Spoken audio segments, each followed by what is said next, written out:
Tuvimos 4 minutos y medio de cadena nacional en las señales abiertas de FM en las provincias donde llegamos con esta señal. 4 minutos y medio de cadena nacional. Esto quiere decir que mañana y el 31 y en enero nos volverán a clavar cadenas nacionales los del gobierno, pero sobre todo, está bien que haya cadenas cuando hay que informar algo importante. Por ejemplo, que el señor Daniel Noboa ponga la cara para decirnos, viene Messi, va a jugar Messi, nos viene a alegrar la vida con ese equipo llamado Barcelona, que es una copia, el nombre de otro equipo de España también. Lamento a los barcelonistas, por supuesto, qué pena decirlo, pero va a jugar Messi contra Barcelona, o Barcelona contra Messi. Y el señor Noboa, de lo único que se acuerda para hablar es de eso. Pero en la cadena nacional dijeron una sarta de mentiras. Hay que decirlos en la cara. No sean mentirosos. Mentirosos. Señora Irene Vélez, secretaria de Comunicación, el día que usted acepte una entrevista con un medio de comunicación que le haga las preguntas correspondientes y que podamos contrastar con usted, con sus datos, con sus estadísticas, con sus métricas, las barbaridades que acaban de poner en 4 minutos y medio, tendremos la posibilidad de al menos entender de qué clase de gobierno estamos hablando, porque mentirle descaradamente a la gente, o al menos mostrar cifras, por ejemplo, de que hay un reingreso de más de 50,000 niños y adolescentes a las escuelas, es una barbaridad. Eso es una ofensa a la inteligencia, una ofensa a la razón de ser de un Estado republicano, a la razón de ser de una democracia. No mientan descaradamente, o no manipulen las cifras. Ya vamos a ser un poquito más prudentes, entonces, ya, muy bien. Vamos a ser más prudentes, como por ejemplo hay gente en las redes sociales que nos ataca, que aparecieron este fin de semana como loquitos, otra vez creo que les pagaron, después de la arrastrada electoral del 16 de noviembre, creo que les han vuelto a pagar. Entonces están como loquitos los trolls en las redes sociales. Entonces, si hay que contrastar estas informaciones, sentémonos, conversemos, hablemos, miremos, porque todos los especialistas y expertos económicos, que no necesariamente son de la Revolución Ciudadana, de Pachacuti o algo por el estilo, lo que nos dicen es una serie de cosas y una serie de métricas y cifras que, por ejemplo, dan cuenta de una realidad tormentosa para el país. Por ejemplo, en ese informe, señora Irene Vélez, nos dice cuánto ascendió la deuda. ¿Y en qué se gasta la deuda, por ejemplo? ¿Por qué no nos dice que ya estamos superados los 90,000 millones de dólares y que tenemos compromisos con el Fondo Monetario Internacional por encima de los 10,000 millones de dólares? Unos hablan de 13,000, otros hablan de 16,000 millones de dólares. Esa no es parte de la estadística que usted debería mostrar siendo secretaria de Comunicación, fungiendo de periodista responsable, porque después de esto, cuando deje el gobierno, yo quisiera saber qué medio de comunicación le contrata, para que sepamos, efectivamente, si usted es una periodista responsable o es una periodista que miente, que manipula las cifras y además intoxica la apreciación sobre la realidad. Usted tiene la obligación constitucional, legal, de informar sobre la realidad, no de manipular las cifras, tampoco de ocultar las cifras. 4 minutos y medio para enredarnos en cifras, que yo espero que la audiencia que nos sigue se haya mejor desconectado, haya ido al baño, haya ido a tomar café, cualquier cosa, menos estar escuchándole a la señora a través de sus voceros y de sus personajes aquí. 4 minutos y medio para decir barbaridades. Pero bueno, la diferencia es que, por ejemplo, ni todos los trolls, ni todas las granjas de trolls, ni todos los voceros, ni todos los supuestos influencers que tienen contratados para decir barbaridades van a replicar. Les aseguro, van a replicar esa cadena nacional. Primero porque está mal hecha, cargada de cifras que después de medio minuto ya uno no sabe ni qué está escuchando. Y segundo porque efectivamente eso no da cuenta de una realidad que el país tiene, siendo el día de hoy 29 de diciembre del año 2026. Por ejemplo, ¿por qué no hablan de la situación de la justicia? La consulta del día de hoy, que ya están votando más de 1,200 personas en este momento, más de 1,200, señora Irene Vélez, más de 1,200 votos en este momento, a la pregunta que hemos propuesto para el día de hoy, dice lo siguiente: ¿cree que los encargados de la Fiscalía, Judicatura y Corte Nacional de Justicia deberían renunciar? Pues el 97% de más de 1.200 votos dice que sí, 97%. Por el no, el 2%. Y quizás el 1%. La semana pasada tuvimos una votación que incluso superó los 5,000 votos en cada una de aquellas en las que al menos yo estuve aquí presente y lo vi directamente. Y efectivamente son votos que no se repiten, que están regulados, efectivamente, pero aquí está la prueba de que hay una realidad que la gente ya no acepta. Y por eso queremos agradecer, por supuesto, a Javier Banguera, a Gemma Alcíbar, a Rodis Jurado, a Mariana Maldonado, a Grace Quito. Efectivamente están conectándose, están comentando. Gracias a Livia Aveiga.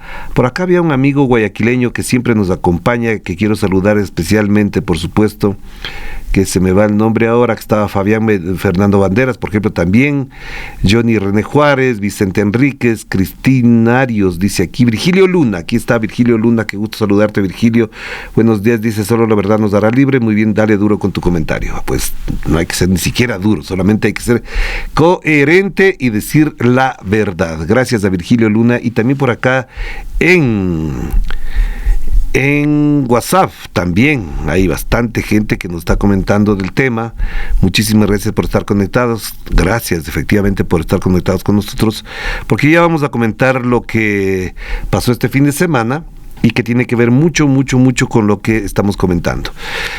Después del 16 de noviembre, esos trolls quedaron, creo, impagos, o los pagaron hasta el 16 de noviembre para que hagan publicidad por la consulta popular mañosa, manipuladora, que perdió, además, que fue una arrastrada electoral, como siempre acostumbro a decir, porque efectivamente el triunfo fue contundente. Inmediatamente después los trolls desaparecieron.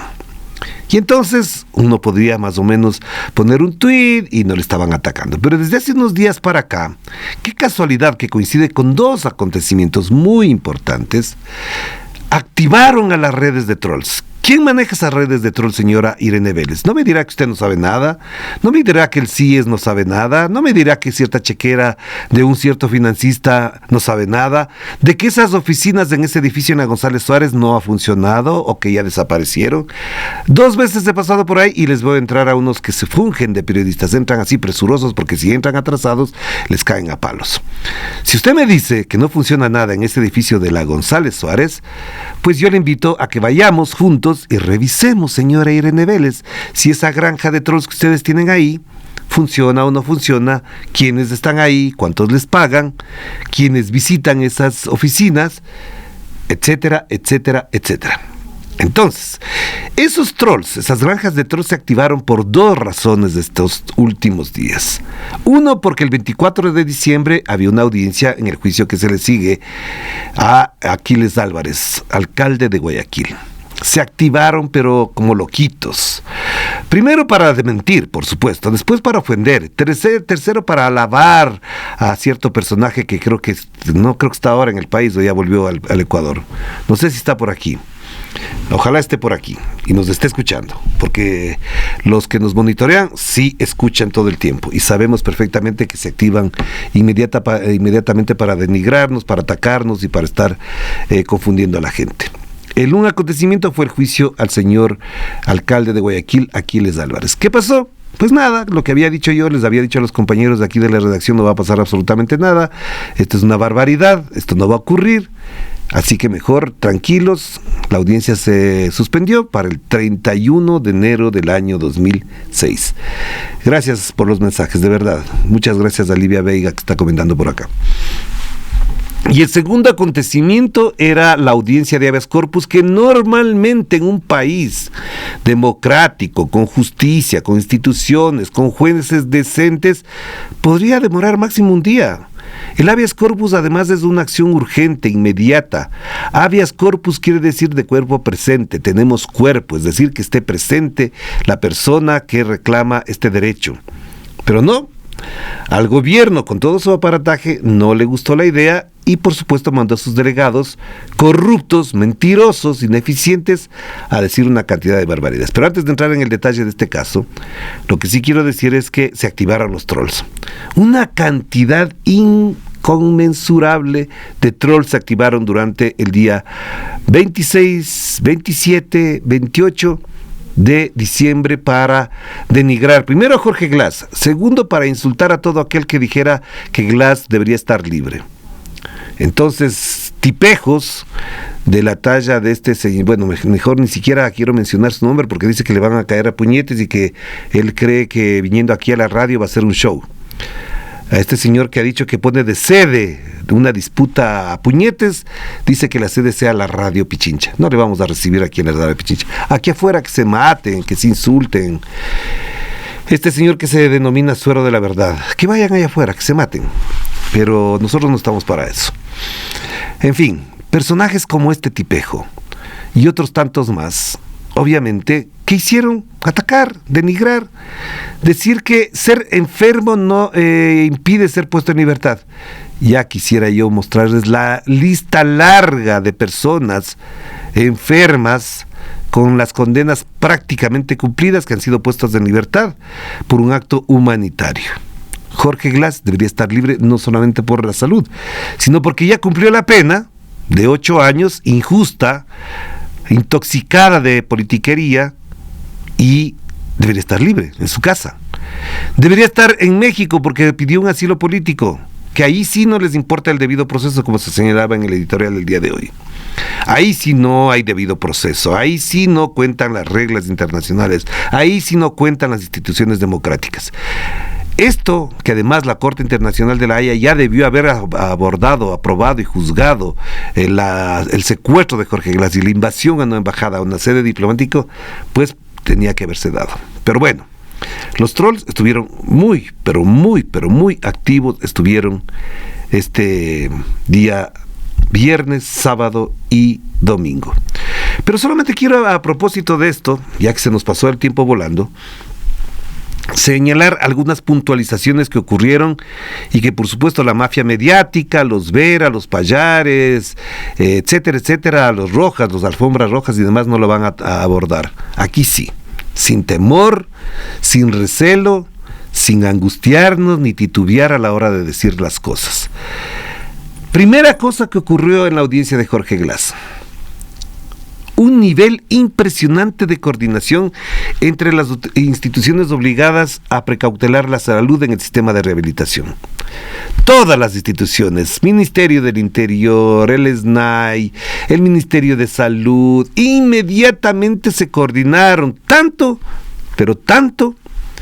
que alargaron la audiencia para poder recibir la orden de aquel personaje que anda de vacaciones por cualquier parte, menos en el Ecuador, y tomar una decisión. ¿Qué fue, ñañito? ¿Qué fue, pues? ¿Vas a decirme o no qué tengo que hacer? Mensajes de aquí, mensajes de allá. Algún día vamos a tener que publicar esos chats en los que coordinan estas instituciones con ciertos medios de comunicación, con ciertos periodistas, y están al tanto de lo que deben hacer antes de cumplir con la ley. Lo único que tienen que hacer es cumplir con la ley. Primera cosa, un nivel vergonzoso de coordinación entre todas las instituciones para impedir que Jorge Glass ni siquiera sea puesto en libertad, sino que sea trasladado a una casa de salud para recibir una atención médica especializada.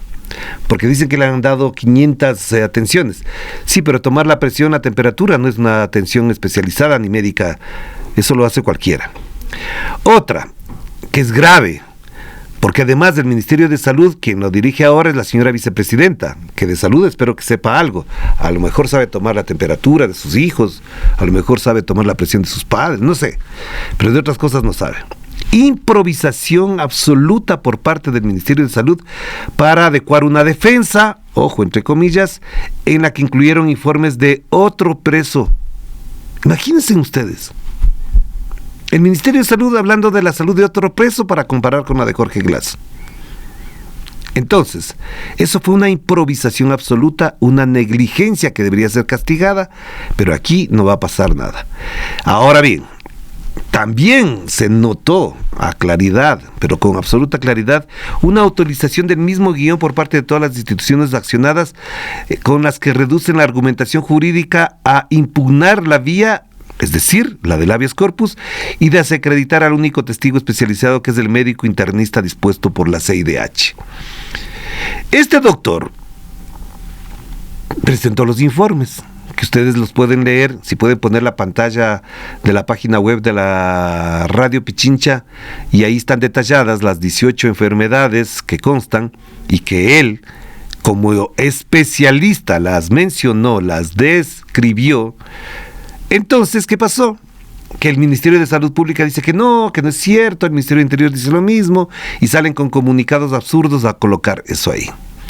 Es decir, el informe de un especialista es denigrado, desvirtuado, desprestigiado por fantoches que consultan otros informes médicos y dicen, no, él puede seguir ahí, está en perfecto estado de salud. Ahora bien, insisto, no solamente que hay una desinformación, un desprestigio, sino que también hay contradicciones absurdas cuando pretenden, en este caso, desacreditar al médico internista que atiende a Jorge Glass, que lo dispuso la CIDH, que la CIDH nadie puede decir aquí que sea chavista, madurista, bolivariano, correísta, de izquierda, ni nada por el estilo. Para desacreditar al médico internista, para que en la mesa técnica ellos en cambio presenten un médico familiar y crean que con eso se puede atender problemas psiquiátricos, psicológicos y especializados de diagnóstico inclusive. Eso es lo que está pasando, eso es lo que está ocurriendo. Pero además hay una cosa que es grave, hay un encubrimiento coordinado respecto a las verdaderas condiciones de la cárcel llamada al encuentro para desviar la atención del juez respecto a de la infraestructura aún en construcción, el 85% no está terminado, como una de las fuentes de los quebrantos de salud de Jorge Glass. Imagínense ustedes que una persona, digamos que de la tercera edad, con padecimiento de rinitis, de diabetes, de infecciones respiratorias, etcétera, les llevan a una casa donde solamente está construido el dormitorio de esa señora o de esa persona mayor. Pero el baño no tiene agua, están los trabajadores haciendo ruido porque golpetean todos los días, porque el polvo del cemento se sigue filtrando por las rendijas del dormitorio y porque además no está cubierto adecuadamente. Esa persona de la tercera edad o un enfermo cualquiera de la edad que sea no estaría en condiciones de sobrellevar su salud si esa casa que está en construcción tiene solamente terminado, aparentemente, el dormitorio donde está esa señora. Entonces permanecería recluida ahí, no podría salir ni al patio, ni al baño, ni a la cocina, porque hay unas condiciones horribles porque están en construcción, porque entran los trabajadores, porque hay ruido, etcétera, etcétera. Eso es lo que está pasando efectivamente en la cárcel del encuentro. Y, ojo, de lo que me comentan, personas tan allegadas a todo esto, no es la única persona en esa cárcel que tiene problemas de salud. La diferencia es que hay de parte de la CIDH, de los abogados, de la defensa de Jorge Glass, hay unas acciones para intentar, al menos, garantizar la vida de una persona que, ojo, no está sentenciada a muerte, porque aquí parecería que algunos inhumanos creen que el señor Glass está sentenciado a muerte o a cadena perpetua y por lo tanto hay que dejarlo morir o que pasen años de años a pesar de haber cumplido con la sentencia. Y además, al mismo tiempo, hay una cosa muy, pero muy dolorosa y además horripilante desde el punto jurídico. Desde el punto de vista jurídico. Hay una, como dicen los expertos, y Priscilla Schettini puso un tuit, hay una tergiversación subjetiva del informe de la Defensoría del Pueblo para ajustar a los relatos estatales. Señor defensor del pueblo, cuyo nombre ni siquiera me acuerdo, díganos, ¿cuál es su rol en todo esto? ¿Qué rol está cumpliendo usted? Si encontramos por ahí, doña Meli, encontramos por ahí el tuit de Priscilla Schettini, donde muestra la negligencia y la tergiversación del informe de la Defensoría del Pueblo, sería bueno colocarlo. Pero no se puede tener una Defensoría del Pueblo que se ajusta a los relatos oficiales, que se ajusta a esas estrategias políticas de la manera más pueril, de la manera más vergonzosa y bochornosa. Y por último, lo que mencionaba, ese ejemplo un poco absurdo pero real, de una persona que está instalada en una casa que están construyendo, que no termina, que apenas tiene el dormitorio concluido. La atención primaria de salud a una persona con graves afecciones médicas se requiere de atención especializada, porque si no, primero que se desobedecen las disposiciones legales constitucionales y las medidas cautelares aprobadas por la CIDH, pero segundo es porque si ustedes intentan torturarlo con este tipo de acciones permanentemente, digan con claridad que en el Ecuador está aprobada la tortura psicológica, física, legal, en general. Aquí hay un intento muy claro, por doble vía, primero de maquillar la realidad de Jorge Glass, así de claro, y segundo, de una coordinación institucionalizada con propósitos protervos, que no se compadecen para nada con lo que está pasando Jorge Glass, lo que están pasando otros detenidos, porque además aspirarían a que un día aparezca muerto, como aparecen muertos, qué casualidad, aparecen muertos 15 presos en Guayaquil a la misma hora, en el mismo día, aparecen muertos, ya. Entonces la gente estúpida dice, los presos no merecen estar vivos, no, los presos deberían morirse. Claro, pero si esos 15 presos ni siquiera han recibido una sentencia, no sabemos si están juzgados, ¿por qué tienen que morir? No nos olvidemos que en las masacres carcelarias, ya nos hemos olvidado cuántas hay, han muerto personas inocentes, personas que han estado recluidas por pensión alimenticia, por procesos que no tienen nada que ver ni con las bandas criminales ni nada por el estilo.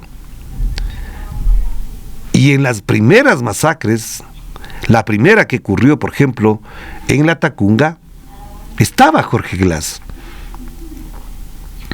Yo escribí un largo artículo en Ruta Crítica, y lo comenté aquí, de cómo fue salvada su vida por esas disputas carcelarias entre las bandas que están en las cárceles. Fue una cosa horrorosa. Y le salvaron la vida 2 o 3 personas que lo metieron debajo de un escritorio en una oficina porque lo iban a matar ahí. ¿Esperan eso? ¿Están de acuerdo con eso? ¿Quieren hacer eso? ¿Quieren verlo muerto? Díganlo. Díganlo con absoluta claridad. Díganlo. Y usted, señor Daniel Noboa, y todo su aparataje, que está a cargo del Ministerio del Interior, que está a cargo del SNAI, digan con claridad. ¿Lo quieren ver muerto? Díganlo. Pero no nos sigan dando vueltas. ¿Quieren torturarle todos los días? Díganlo. ¿Quieren repetir la experiencia de El Salvador, que la mencionaba aquí el viernes pasado el señor Joffre Campaña? Díganlo. 100,000 presos, el 82% no tiene sentencia y no tiene ni siquiera un proceso judicial en firme. La mayoría con prisión preventiva. Prisión preventiva que ya puede durar hasta 7 años, 5 años de muchos de los casos. ¿Quieren eso? Díganlo. Díganlo con claridad. En esas circunstancias estamos en este país. Pero, ojalá mañana, cuando exista justicia en este país, no aparezca preso un Luque, una Manzano, un Noboa o cualquiera, y les manden a la cárcel del encuentro. Ahí nosotros seríamos los primeros en decir que se haga el debido proceso con ellos, si es que van presos. Pero todos aquellos que dicen que los delincuentes tienen que estar en la cárcel, ¿por qué no le ponen en la cárcel del encuentro al señor Danilo Carrera? ¿Por qué no está en la cárcel del encuentro el señor Lenin Moreno, que robó $70 millones del Estado? ¿Por qué? ¿Por qué los protegen? ¿Quieren debido proceso? Metan a la señora Tania Varela en la cárcel del encuentro. ¿Por qué les dan medidas cautelares? Ahí sí, por el debido proceso, para que esté recluida en su casa. Y a otros tantos que andan por ahí con grillete y que tienen relaciones con el crimen organizado. ¿O acaso el caso León de Troya es por peculado? Es por narcotráfico. Que le hayan cambiado la figura es otra cosa. Por presión del señor Guillermo Lazo es otra cosa. Pero si quieren la misma vara para todos, métalen al señor Danilo Carrera en la cárcel del encuentro. No, ahí saltarán los amiguitos, los pelucones, guayacos que jugaban tenis en el club de Guayaquil, en el Bankers Club, en el club de la Unión Hidran. No, ahí sí hay que tener el debido proceso. Así que Luque, Manzano, Wong, Varela, etcétera, etcétera, si recibiesen un día una sentencia por los delitos que se tienen que investigar, nosotros seríamos los primeros en pedir el debido proceso para que trabajen los jueces como es debido, y no para que los torturen permanentemente y prácticamente les hagan morir en vida. Eso no puede seguir existiendo, no puede darse en este país, sea quien sea. Aquí se tiene que cumplir la ley y punto. Nada más. Pero para ir cerrando entonces el comentario el día de hoy, en las circunstancias que estamos, tendremos por delante además que hablar de la justicia. Hoy estará con nosotros Solanda Goyes, ex vocal del Consejo de la Judicatura, para que nos cuente cuál es la red, el organigrama con el que se mueve el señor Godoy, y nos diga si esta justicia de este país se compadece con la institucionalidad que algún día se instaló aquí y que se proyectaba y se calificaba como una de las mejores de América Latina. Y no lo decían ni los medios públicos de aquel entonces, sino los organismos internacionales, los países que trataban el tema.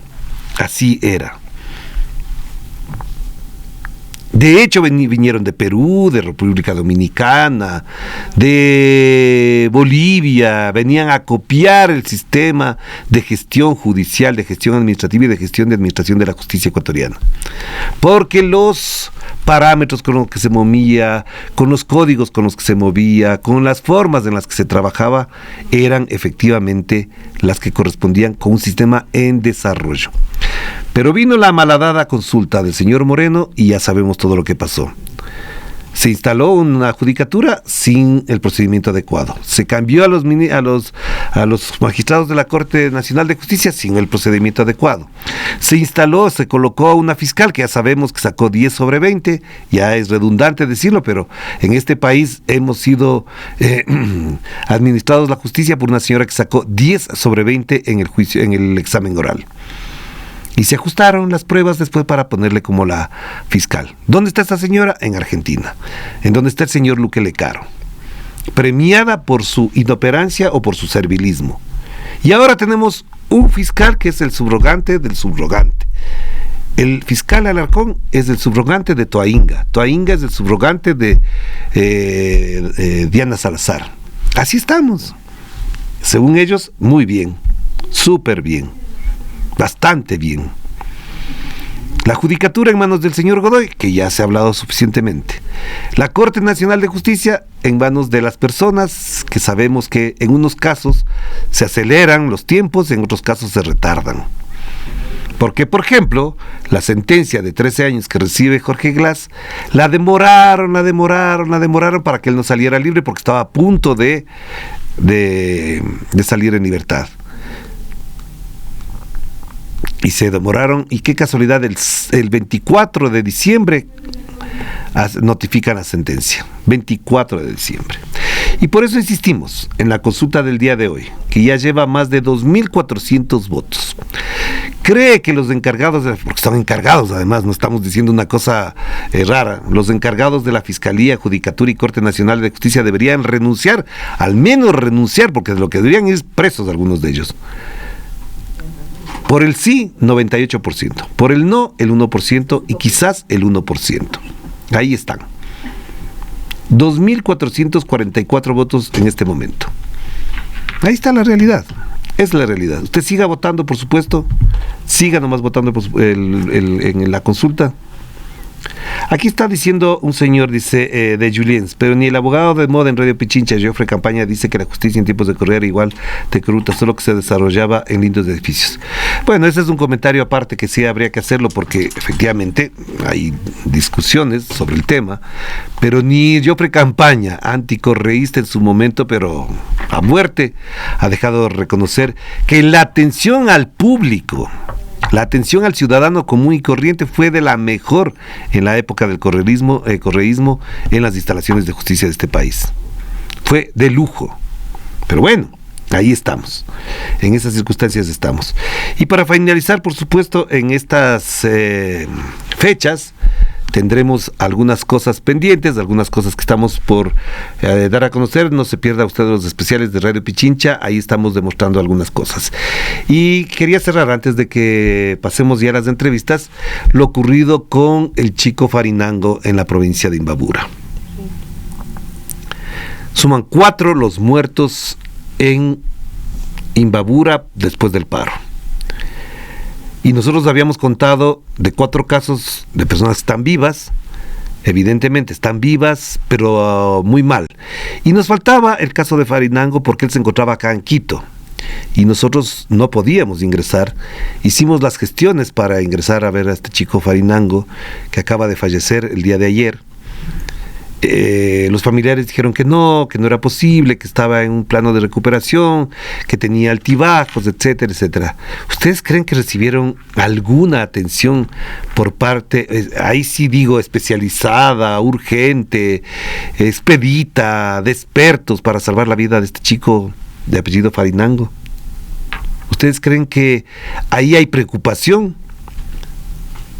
¿Por qué no dicen y hacen lo que dicen, que le fueron a ver 547 veces a Jorge Glass? Al señor Farinango, ¿cuántas veces fueron? ¿Por qué no le atendieron con la misma urgencia, con los mismos cuidados con los que atienden a otritos que están metidos en los hospitales? Es doloroso, de verdad es muy doloroso tener que contar la noticia como la que dimos el día de ayer, en última hora, en la mañana de ayer, del fallecimiento de Fernando Farinango. Muy doloroso, de verdad. Porque además los testimonios de su familia dicen que él salió a comprar unas medicinas y fue recibido a bala, a gases, bombas lacrimógenas en esa zona. Ya saldrán los trolls a decir cómo es posible que salga a las manifestaciones en ese momento, pero sí. Pero además varios testimonios, no varios, no pocos, muchos testimonios. Dicen que porque los policías decían bajen, que llegue el convoy humanitario. Uno que otro medio de la provincia de Imbabura, muy gobernista, decía ya llega el convoy humanitario, y la gente pobre salió a ver al convoy humanitario, al que supuestamente llevaba medicinas, comida, vituallas en general, para atender a los pobres afectados por el paro. Y les recibieron a bala y gases. Uno de ellos es el señor Farinango. Otro es el señor Lanchimba, José Lanchimba. Gente pobre, gente humilde. Lanchimba recogía mortiños en la montaña y bajaba. Y ese día bajaba porque le dijeron que llegaba el convoy humanitario. Le dieron una bala de perdigón. Recibió un disparo de perdigón en el ojo y está alojado ahí en el ojo. No se puede mover, vive en una zona alta de una comunidad, y cada vez que lo bajan a atender, el movimiento del carro que contratan para poder bajar le hace sentir unos dolores impresionantes. Pero no ha pasado nada. El que sabemos, de paseo. La encargada del Ministerio de Salud ni se da por enterada. La misma encargada del Ministerio de Salud, que funge de vicepresidenta, dice que en el Ecuador no está reglamentado, no está planteado, ¿cómo se dice? Tipificado en el Código Penal la explotación, el reclutamiento de menores de edad en las bandas criminales. Le han dado con todo, pero con todo, poniendo ChatGPT, inteligencia artificial de Google, de Meta, de todo, para que les digan a la señora, mire, aquí está el artículo 369 creo que es, si me equivoco me corregirán, de que sí está tipificado el delito de reclutamiento forzado de menores de edad en las bandas criminales. La señora que está encargada del Ministerio de Salud ni se da por enterada de que hay personas que todavía están afectadas del paro, que dijeron que les iban a atender, que les iban a tratar, etcétera, etcétera. Absolutamente nada. Qué pena por lo que pasa con la familia Farinango. Tienen miedo, nos han dicho, tienen miedo de que porque se denuncie lo que ha pasado con él, la familia reciba retaliaciones. De todas maneras, nosotros vamos a comentar, vamos a contar, vamos a hacer la noticia, vamos a hacer la información correspondiente. El día de hoy a las 13 horas en Cotacachi será la misa fúnebre de este chico y estaremos ahí estaremos. Además, aprovechamos la ocasión para llevar toda la solidaridad que aquí han venido a dejar Muchas personas, eso sí, de verdad, hace un momento veíamos pasar a nuestros compañeros ya llevando cajas de medicinas, ropas, vituallas, colchones que nos han venido a dejar para llegar a estas personas. Aprovechamos el viaje, llevamos en la camioneta y de paso hacemos la cobertura informativa a las 13 horas en esta misa fúnebre de Farinango. De verdad es muy doloroso, muy pero muy doloroso lo que tenemos que vivir, porque una muerte como la de Farinango y de ocurrir con un Jorge Glass sería solamente responsabilidad absoluta de este gobierno. Y aquí en las redes me evito mencionar las palabras que están mencionando. Me evito de verdad, porque aquí se dicen cosas muy duras a propósito de esto. De verdad, paz en la tumba del señor Farinango, solidaridad con la familia Farinango, porque esto no debió ocurrir, para nada. Pero claro, ya saldrán con una cadena nacional de 4 minutos y medio, a dorarnos la píldora y decir que el año 2025 fue el mejor de la historia. Señores, cierro con esto. Este es el año más sangriento, el más lamentable, el más endeudado de toda la historia. Señor Irene Vélez, cuéntenos, ¿por qué somos el país más sangriento y por qué somos el país más endeudado? Creo que somos el segundo o tercer país más endeudado del mundo. Ya nos gana Argentina en América Latina. De eso no habla. Así que, señora Irene Vélez, deje de ser mentirosa, cuéntenos la verdad y hagamos del ejercicio periodístico que usted dice que lo hace un oficio responsable, digno y honesto.